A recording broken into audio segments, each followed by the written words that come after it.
Capítulo 4. Conhece-te a ti mesmo. Um guerreiro samurai conta uma velha história japonesa. Certa vez desafiou um mestre zen a explicar os conceitos de céu e inferno. Mas o monge respondeu-lhe com desprezo: não passas de um bruto. Não vou desperdiçar meu tempo com gente da tua laia. Atacado na própria honra, o samurai teve um acesso de fúria e, sacando a espada da bainha, berrou: eu poderia te matar por tua impertinência. Isso, respondeu calmamente o monge, é o inferno. Espantado por reconhecer como verdadeiro o que o mestre dizia acerca da cólera que o dominara, o samurai acalmou-se, embainhou a espada e fez uma mesura, agradecendo ao monge a revelação. Isso, disse o monge, é o céu. A súbita consciência do samurai sobre seu estado de agitação ilustra a crucial diferença entre alguém ser possuído por um sentimento e tomar consciência de que está sendo arrebatado por ele. A recomendação de Sócrates, conhece-te a ti mesmo, é a pedra de toque da inteligência emocional, a consciência de nossos sentimentos no momento exato em que eles ocorrem. À primeira vista, pode parecer que nossos sentimentos são óbvios. Uma reflexão mais demorada nos lembra das vezes em que fomos muito indiferentes ao que de fato sentimos sobre uma coisa, ou quando tarde demais nos demos conta desses sentimentos. Os psicólogos falam de metacognição, um termo um pouco pesado, para referirem-se à consciência do processo de pensar, e metaestado de espírito para a consciência de nossas emoções. Eu prefiro o termo autoconsciência, no sentido de permanente atenção ao que estamos sentindo internamente. Nessa consciência autorreflexiva, a mente observa e investiga o que está sendo vivenciado, incluindo as emoções. Esse tipo de consciência é semelhante ao que Freud denominou de escuta flutuante, e que recomendou aos que queriam ser psicanalistas. Esse tipo de atenção é capaz de registrar, com imparcialidade, tudo o que passa pela consciência, atuando como testemunha interessada mas não reativa. Alguns psicanalistas a chamam de ego observante. Uma capacidade de autoconsciência que permite ao analista monitorar suas reações diante do que o paciente relata e que o processo de livre associação alimenta no paciente. Essa autoconsciência parece exigir um neocórtex ativado, sobretudo nas áreas da linguagem, sintonizado para identificar e nomear as emoções despertadas. A autoconsciência não é uma atenção que se deixa levar pelas emoções, reagindo com exagero e amplificando a percepção. Ao contrário, é um modo neutro, que mantém a autorreflexividade mesmo em meio a emoções turbulentas. William Styron parece descrever algo semelhante a essa faculdade da mente, ao escrever sobre sua profunda depressão, quando fala da sensação de estar sendo acompanhado por um segundo eu, um observador fantasmagórico que, não partilhando da demência de seu duplo, pode ficar observando com desapaixonada curiosidade enquanto o companheiro se debate. No ponto ótimo, a autoobservação permite exatamente essa consciência equânime de sentimentos arrebatados ou turbulentos. No mínimo, manifesta-se simplesmente como um ligeiro recuo da experiência, um fluxo paralelo de consciência que é o meta, pairando acima ou ao lado da corrente principal, mais consciente do que se passa do que imerso e perdida nele. E a diferença entre, por exemplo, sentir uma fúria assassina contra alguém e ter o pensamento autorreflexivo: o que estou sentindo é raiva, mesmo quando se está furioso. Em termos da mecânica neural da consciência, essa sutil mudança de atividade mental presumivelmente avisa que os circuitos neocorticais estão monitorando ativamente a emoção. Primeiro passo para adquirir algum controle. Essa consciência das emoções é a aptidão emocional fundamental sobre a qual se fundam outras, como o autocontrole emocional. Autoconsciência, em suma, significa estar consciente ao mesmo tempo de nosso estado de espírito e de nossos pensamentos sobre esse estado de espírito. Nas palavras de John Mayer, psicólogo da Universidade de New Hampshire que, com Peter Salovey, Geniale, é um dos co-formuladores da teoria da inteligência emocional. A autoconsciência pode ser uma atenção não reativa e não julgadora de estados interiores. Mas Mayer acha que essa sensibilidade também pode ser menos equânime. Os pensamentos que, em geral, revelam autoconsciência, incluem: não devo me sentir assim, vou pensar em coisas boas para me animar e Numa autoconsciência mais restrita, o pensamento passageiro não pense nisso, em relação a alguma coisa muitíssimo perturbadora. Embora haja uma distinção lógica entre estar consciente dos sentimentos e agir para mudá-los, Maier constata que, para todos os fins práticos, as duas ações em geral se combinam. Reconhecer um estado de espírito negativo é querer livrar-se dele. Esse reconhecimento, porém, é distinto das tentativas que fazemos para evitar agir impulsivamente. Quando dizemos pare com isso, a uma criança cuja raiva levou a bater num companheiro de brincadeiras, podemos evitar o espancamento, mas a criança continua com raiva. Os pensamentos dela ainda estão fixados na causa da raiva, mas ele roubou meu brinquedo. E a raiva continua do mesmo jeito. A autoconsciência tem um efeito mais potente sobre sentimentos fortes. De aversão, a compreensão que estou sentindo é raiva oferece um maior grau de liberdade. Não apenas a opção de não agir movido pela raiva, mas a opção extra de tentar se livrar dela. Maier constata que as pessoas tendem a adotar estilos típicos para acompanhar e lidar com suas emoções. Autoconscientes, conscientes de seu estado de espírito no momento em que ele ocorre. Essas pessoas, evidentemente, são sofisticadas no que diz respeito à sua vida emocional. A clareza com que sentem suas emoções pode reforçar outros traços de suas personalidades. São autônomas e conscientes de seus próprios limites. Gozam de boa saúde psicológica e tendem a ter uma perspectiva positiva sobre a vida. Quando entram num estado de espírito negativo, não ficam ruminando nem ficam obcecadas com isso e podem sair dele mais rápido. Em suma, a vigilância as ajuda a administrar suas emoções. Mergulhadas. São pessoas muitas vezes imersas em suas emoções e incapazes de fugir delas, como se aquele humor houvesse assumido o controle de suas vidas. São instáveis e não têm muita consciência dos próprios sentimentos, de modo que se perdem neles, ficando sem perspectivas. Em consequência, pouco fazem para tentar escapar desses estados de espírito negativos, achando que não são capazes de exercer controle sobre suas emoções. Muitas vezes se sentem esmagadas e emocionalmente descontroladas. Resignadas.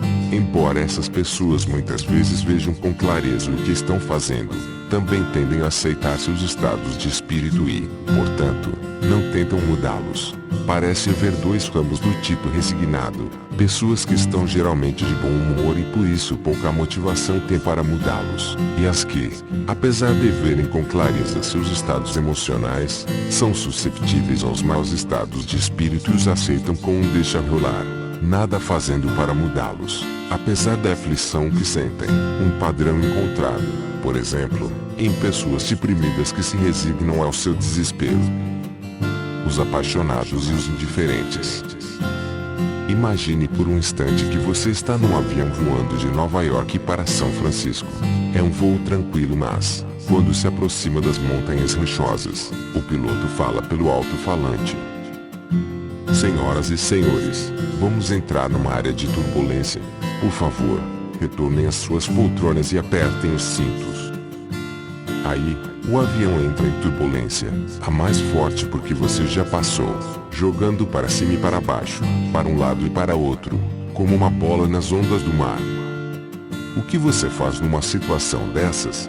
É daquelas pessoas que metem a cara no livro ou revista, ou continuam vendo o filme que está passando, desligando-se da turbulência. Ou é mais provável que pegue o manual que dá as instruções de emergência para rever as precauções, que observe a equipe de bordo para detectar sinais de pânico, ou que apure o ouvido para os motores, para ver se há alguma coisa digna de preocupação. A resposta que demos estas perguntas sinaliza a atitude que em nós é mais predominante em situações de apuro. O cenário de um avião, aliás, compõe um teste psicológico criado por Suzanne Miller, psicóloga da Universidade de Temple, destinado a avaliar se as pessoas tendem a ser vigilantes, acompanhando cuidadosamente cada detalhe de uma situação angustiante, ou, ao contrário, lidam com esses momentos de ansiedade tentando se distrair. Essas duas formas de comportamento têm consequências bastante diferentes para a maneira como as pessoas percebem suas reações emocionais. Os que se fixam nos apuros podem, pelo próprio ato de acompanhar com tanto cuidado, ampliar, sem saber, a magnitude de suas reações, sobretudo se essa fixação é desprovida da equanimidade da autoconsciência. O resultado é que suas emoções se tornam mais intensas. Os que se desligam, que se distraem, percebem menos coisas em suas reações e com isso minimizam a experiência de sua resposta emocional, senão a própria dimensão da resposta. No limite, isso significa que para algumas pessoas a consciência emocional é esmagadora, enquanto para outras mal existe. É só pensar no universitário que, uma noite, descobre um início de incêndio em seu alojamento, pega um extintor e apaga o fogo. Nada de extraordinário, a não ser que, ao ir buscar o extintor e voltar, ele andou em vez de correr. Motivo? Não achava que havia qualquer urgência. A história me foi contada por Edward Jenner, psicólogo da Universidade de Illinois, em Urbana, que estuda a intensidade com que as pessoas vivem suas emoções. O universitário figurava em seus estudos de casos como um dos menos intensos que ele já encontrara. Era, essencialmente, um homem sem paixões, uma pessoa que passa pela vida sem sentir quase nada, mesmo numa emergência como um incêndio. Em comparação, vejam a mulher no outro lado do espectro de Jenner.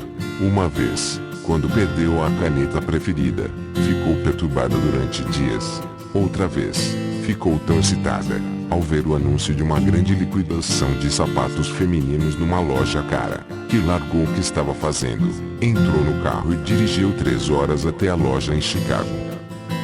Jenner constata que as mulheres, em geral, mais do que os homens, sentem com mais intensidade as emoções positivas e negativas. E, diferenças de sexo à parte, a vida emocional é mais rica para os que observam mais. Entre outras coisas, essa maior sensibilidade emocional significa que, para tais pessoas, a menor provocação desencadeia vendavais emocionais, paradisíacos ou infernais, enquanto as do outro extremo mal experimentam qualquer sensação, mesmo nas circunstâncias mais angustiantes. Um homem sem sentimentos.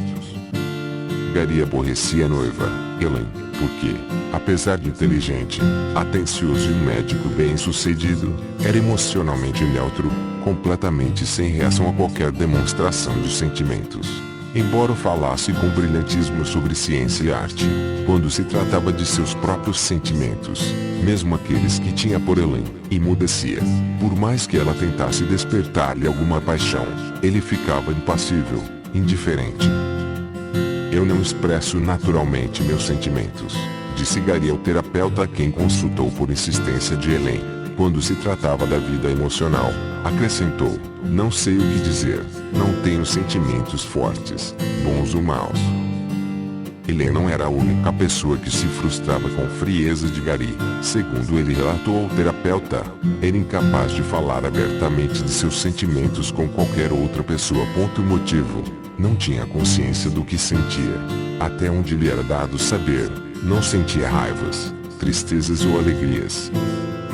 Como observa seu terapeuta, esse vazio emocional faz com que Gary e outros como ele pareçam sem vida, insípidos.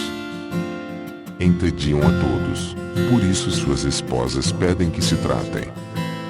A frieza emocional de Gary exemplifica o que os psiquiatras chamam de alexitimia, do grego a, ausência, lex, palavra, e timos, emoção. Faltam a essas pessoas palavras para descrever seus sentimentos. Na verdade, parece faltar-lhes qualquer sentimento, embora isso talvez se deva mais à sua incapacidade de manifestar emoção do que a uma completa ausência de emoção. Essas pessoas foram identificadas pela primeira vez por psicanalistas intrigados por um tipo de paciente impossível de ser tratado pelo método que adotavam, porque não comunicavam sentimentos, fantasias, mas apenas sonhos incolores. Em suma, nenhuma vida interior digna de nota. As características clínicas que assinalam a legitimia incluem dificuldade para descrever sentimentos, os próprios uns de outrem, e um vocabulário emocional seriamente limitado. E, além disso, tais pessoas têm dificuldade em discriminar emoções e distinguir emoção de sensação física, de modo que reclamam de problemas estomacais, palpitações, suores e tontura, mas não sabem que estão ansiosos.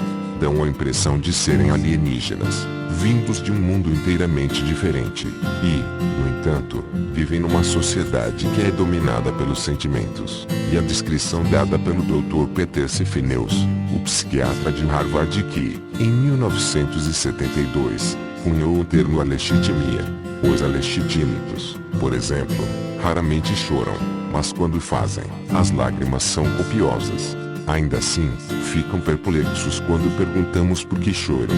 Uma paciente com alexitimia ficou tão perturbada ao ver um filme sobre uma mulher com 8 filhos, que estava morrendo de câncer, que chorou até cair no sono. Quando o terapeuta sugeriu que ela ficara tão perturbada porque o filme lhe lembrara sua própria mãe, que de fato estava morrendo de câncer, ela ficou sentada imóvel, pasma e calada. O terapeuta lhe perguntou então o que sentia naquele momento. E ela respondeu que se sentia péssima, mas não conseguiu expressar nada além disso. E, acrescentou, de vez em quando começava a chorar, mas nunca sabia exatamente por que chorava. E é esse o fulcro do problema. Não é que os alexitímicos não sintam, mas não sabem, e sobretudo não podem expressar em palavras, precisamente quais são seus sentimentos. Falta-lhes totalmente a aptidão fundamental da inteligência emocional, a autoconsciência. Saber o que sentimos enquanto as emoções se revolvem dentro de nós. Os alexitímicos negam a ideia prática de que é perfeitamente evidente por si mesmo o que sentimos. Eles não têm a mínima indicação. Quando alguma coisa, ou mais provavelmente alguém, lhes provoca um sentimento, eles acham a experiência intrigante e arrasadora, uma coisa a ser evitada a qualquer custo. Os sentimentos lhe chegam, quando chegam, como um desnorteante pacote de angústia. Como disse a paciente que chorou no cinema, sentem-se péssimos, mas não podem dizer exatamente que espécie de coisa péssima sentem. A confusão básica sobre os sentimentos muitas vezes parece levá-los a queixarem-se de vagos problemas médicos, quando na verdade sofrem de angústia emocional, fenômeno conhecido em psiquiatria como somatização, isto é, quando uma dor emocional se expressa através de uma dor física, o que é diferente da doença psicossomática, em que problemas emocionais causam doenças físicas autênticas. Na verdade, grande parte do interesse psiquiátrico pelos alexitímicos está em diferenciá-los daqueles que procuram ajuda médica, pois tendem a uma extensa, e infrutífera, busca de diagnose e tratamento médicos para o que na verdade é um problema emocional. Embora ninguém possa ainda dizer com certeza o que causa a alexitimia, o Dr. Sifneus sugere uma desconexão entre o sistema límbico e o neocórtex, sobretudo os centros verbais, o que se encaixa bem no que temos aprendido sobre o cérebro emocional. Os pacientes com severos derrames que, para alívio dos sintomas, tiveram essa ligação seccionada, observa Sifneus, tornaram-se emocionalmente insensíveis, como as pessoas com alexitimia, incapazes de falar sobre os seus sentimentos, e subitamente desprovidos da capacidade de fantasiar. Em suma, embora os circuitos do cérebro emocional reajam com os sentimentos, o neocórtex não pode classificar esses sentimentos e acrescentar-lhes a nuance da linguagem. Como observou Henry Roth, em seu romance Call It Sleep, Chame o Sono, sobre esse poder da linguagem, se você conseguir colocar em palavras o que está sentindo, o sentimento fica sob seu controle. O corolário, claro, é o dilema do alexitímico. Não ter palavras para os sentimentos significa não tomar posse desses sentimentos. Em louvor da intuição. O tumor de Elliot, um pouco atrás da testa, era do tamanho de uma laranja pequena. Uma cirurgia extirpou completamente. Embora a operação tivesse sido considerada um sucesso, as pessoas que privavam da intimidade de Elliot diziam depois que ele não era mais o mesmo. Sofreram uma drástica mudança de personalidade. Antes um bem-sucedido advogado empresarial, não mais conseguia se manter no emprego. Malbaratando as economias em investimentos infrutíferos, viu-se reduzido a morar num quarto vago na casa do irmão. Havia um padrão intrigante no problema de Eliot. Intelectualmente, ele continuava brilhante como sempre, mas empregava seu tempo de uma maneira terrível, perdendo-se em detalhes sem importância. Parecia ter perdido qualquer noção de prioridade. Quando chamado a atenção, ficava indiferente. Foi despedido de uma série de empregos em que trabalhava como advogado. Embora os extensos testes intelectivos nada indicassem de errado em suas faculdades mentais, ainda assim ele foi procurar um neurologista, esperando que a descoberta de um problema neurológico lhe desse os benefícios de invalidez a que se julgava com direito. De outro modo, poderia concluir-se que era apenas alguém se fingindo de doente para não ter de trabalhar. Antônio Damasio, o neurologista a quem Eliot consultou, ficou impressionado com um elemento ausente no repertório mental dele, embora não houvesse problema algum em seu raciocínio lógico, na memória, atenção ou qualquer outra capacidade cognitiva. Eliot era praticamente indiferente ao que sentia em relação ao que lhe acontecia. Mais impressionante ainda, era capaz de falar sobre fatos trágicos ocorridos em sua vida com total frieza, como se fosse um mero observador das perdas e fracassos que vivera, sem o menor tom de pesar ou tristeza, frustração ou raiva com a injustiça da vida. Até o seu próprio distúrbio não lhe causava sofrimento. Damasio se incomodava mais do que ele próprio com o problema. A origem dessa inconsciência emocional, concluiu Damasio, fora a remoção, junto com o tumor no cérebro, de parte dos lobos pré-frontais de Eliot. Na verdade, a cirurgia cortara várias ligações entre os centros inferiores do cérebro emocional, sobretudo a amígdala cortical e circuitos relacionados, e as capacidades de pensar do neocórtex. O pensamento de Eliot tornara-se igual ao de um computador, capaz de executar todas as etapas para solucionar um problema, mas incapaz de atribuir valores às diferentes possibilidades. Toda opção era neutra, e esse raciocínio totalmente desapaixonado, suspeitava Damasio, era o núcleo do problema de Eliot. A reduzidíssima consciência dos próprios sentimentos em relação às coisas tornara falho seu raciocínio. A incapacitação se revelava mesmo em decisões rotineiras. Quando Damasio tentou marcar dia e hora para a consulta seguinte, Eliot não sabia que decisão tomar. Ele encontrava argumentos contra e a favor a todos os horários sugeridos por Damasio, mas não conseguia escolher nenhum deles. No nível racional, havia razões perfeitamente lógicas para recusar ou aceitar quase todos os horários possíveis, mas faltava a Eliot qualquer noção do que sentia em relação a qualquer deles. Sem consciência de seus próprios sentimentos, não tinha qualquer preferência. Entre outras coisas, o que podemos concluir dessa incapacidade de tomar decisão é o importante papel que o sentimento desempenha na navegação pela interminável corrente das decisões pessoais da vida. Embora sentimentos fortes possam causar devastações no raciocínio, a falta de consciência do sentimento também pode ser destrutiva, sobretudo no avaliar decisões das quais depende, em grande parte, o nosso destino. Que carreira seguir?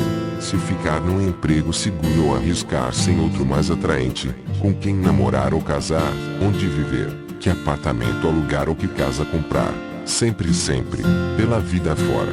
Essas decisões não podem ser bem tomadas apenas através do uso da razão. Exige a intuição e a sabedoria emocional que acumulamos de experiências passadas. A lógica formal, por si só, jamais pode servir de base para decidir com quem se casar ou em quem confiar, ou mesmo que emprego pegar. São domínios onde a razão, sem o sentimento, fica cega. Os sinais intuitivos que nos orientam nesses momentos vêm sob a forma de impulsos límbicos das vísceras que Damasio chama de marcadores somáticos, literalmente, intuições. O marcador somático é uma espécie de alarme automático, geralmente chamando a atenção para o perigo potencial de uma determinada linha de ação. Na maioria das vezes, esses marcadores nos orientam para que fiquemos bem longe de uma escolha contra a qual nossa experiência nos adverte, embora também possam nos alertar para uma oportunidade de ouro. Em geral, Nesses momentos, não nos lembramos que tipo de experiência deu forma a esse sentimento negativo, basta que recebamos o sinal de que uma determinada linha potencial de ação pode ser desastrosa. Sempre que surge uma dessas intuições, podemos abandonar ou seguir imediatamente com maior confiança essa linha de consideração e, desta forma, reduzir o leque de escolhas a uma matriz de decisão com menos variedade. A chave para uma tomada de decisão mais sábia é, em suma, estar mais sintonizado com nossos sentimentos. Avaliando o inconsciente. O vácuo emocional de Eliot sugere que pode haver um espectro de aptidões das pessoas para sentir suas emoções no momento exato em que elas ocorrem. Pela lógica da neurociência, se a ausência de um circuito neural conduz a um déficit numa aptidão, então a força ou fraqueza relativas desse mesmo circuito nas pessoas de cérebro intacto deve conduzir a níveis comparáveis de competência nessa mesma aptidão. Em termos do papel dos circuitos pré-frontais na sintonização emocional, isso sugere que por razões neurológicas alguns de nós podemos mais facilmente detectar a sensação de medo ou prazer que outros, e assim sermos mais autoconscientes de nossas emoções.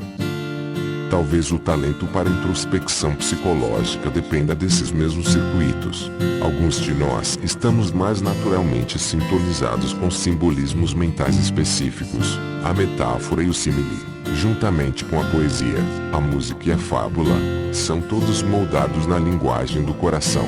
Também o são os sonhos e mitos, em que vagas associações determinam o fluxo da narrativa. Seguindo a lógica da mente emocional, os que têm uma sintonia natural com a voz de seu coração, a linguagem da emoção, certamente são mais capazes de articular as mensagens dele, quer sejam romancistas, compositores ou psicoterapeutas. Essa sintonia interna talvez seja responsável por eles serem mais talentosos para expressar a sabedoria do inconsciente, os significados que percebemos em nossos sonhos e fantasias, os símbolos que encarnam nossos mais profundos desejos. A autoconsciência é fundamental para a intuição psicológica. Esta é a faculdade que a psicoterapia privilegia, com vista ao seu fortalecimento. Na verdade, o modelo de inteligência intrapsíquica de Howard Gardner está em Sigmund Freud, o grande mapeador da dinâmica secreta da psique. Como Freud colocou, grande parte da vida emocional é inconsciente. Os sentimentos que se agitam dentro de nós nem sempre cruzam o limiar da consciência. A verificação empírica desse axioma psicológico vem, por exemplo, de experiências com emoções inconscientes, como a notável descoberta de que as pessoas tomam gosto definitivo por coisas que nem têm consciência de terem visto antes. Qualquer emoção pode ser, e muitas vezes é, inconsciente. Os primeiros sinais psicológicos de uma emoção ocorrem geralmente antes que a pessoa esteja conscientemente a par do próprio sentimento.